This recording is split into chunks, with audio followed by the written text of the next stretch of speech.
Yo, I got you guys. I got you guys good. Real good. The April Fool's Day video was a huge success. I almost didn't even post that video, but I'm really glad I did. I got tons of emails and comments about it. As a matter of fact, I just approved like 230 something comments on that video, so go back to it and read it because it's hilarious. It's like somebody will post, Sean, I'm gonna miss you. I appreciate you. Don't go with a frowny face. And then right above it's the same person like, oh, you got me. And so check it out and you'll see that you weren't the only one who got fooled by that video. It'll put a smile on your face. But today's topic is drugs.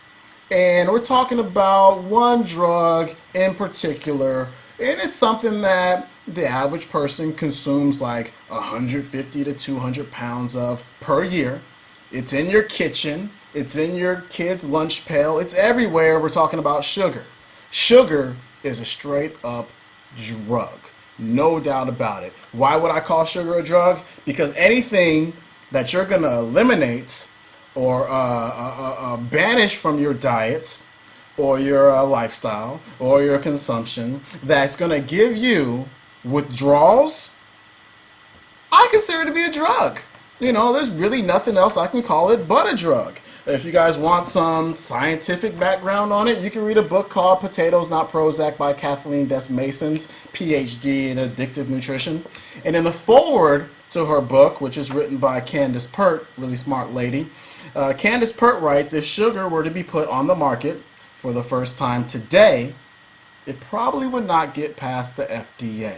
That's huge right there because, as you probably already know, the FDA will approve just about anything these days. And then I got another quote for you to kind of drive it home. And this is by Kathleen. She says that this addiction, sugar addiction, is physiological and affects the same biochemical systems in your body as do drugs like morphine and heroin. I mean, after reading something like that, you begin to understand why people can't get off sugar.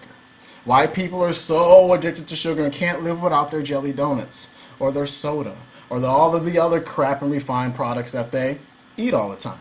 And so a couple weeks ago, we talked about one of the major walls that people hit when they start to adapt a healthier new way of eating. And that's detoxification. All right, when your body starts to get what it needs and stops getting what it doesn't need, it's going to detoxify. It's going to start dumping out bad stuff. And that's what you want. You want that. And what I call it is this. You ever grown your hair out before?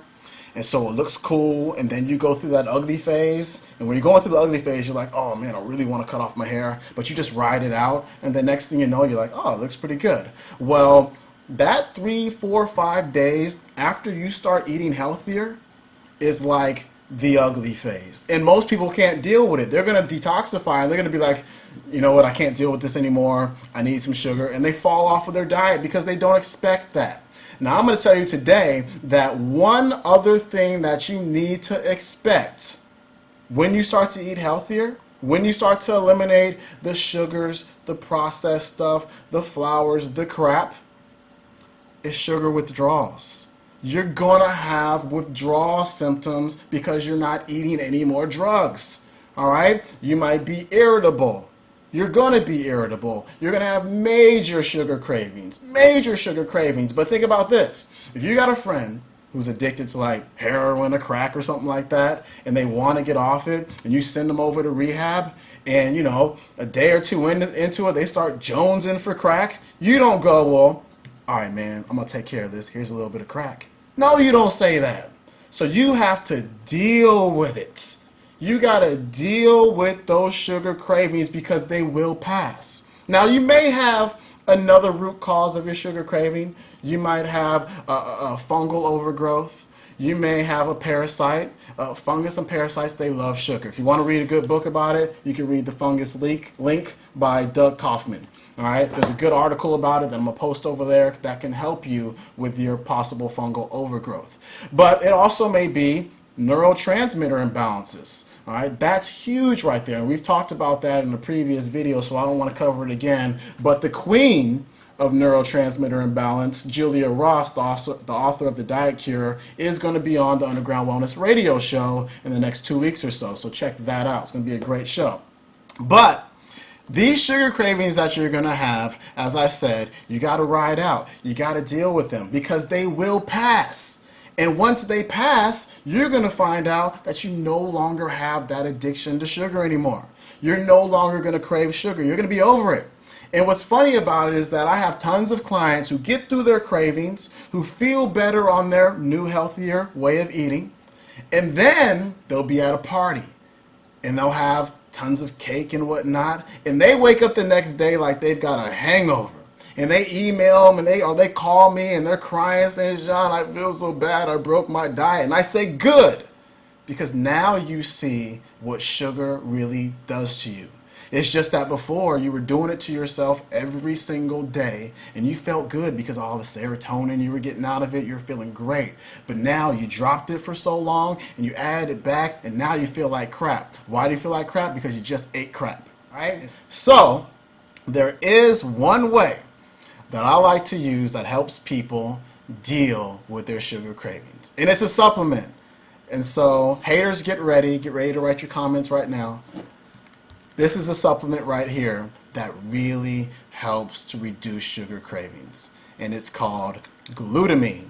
L-glutamine, 500 milligrams to a gram of L-glutamine in between meals will really cut down on your sugar cravings. If you have an emergency sugar craving, here's what you do.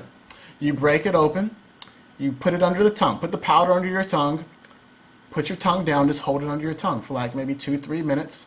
And then you swish it up and you swallow it. And you will find that that sweet craving has absolutely gone away. And so L-glutamine will help big time. Anyway, I'm out of here. Join my Facebook page. Look me up. My name is right there. I posted the questions for the Underground Wellness Radio show with Mark McAfee of Organic Pastures. If you join, you'll be able to kind of, add your own questions, and maybe I'll ask him. We're going to do the same thing for Julia Ross in a couple weeks. So I'm out. Enjoy your weekend. Peace.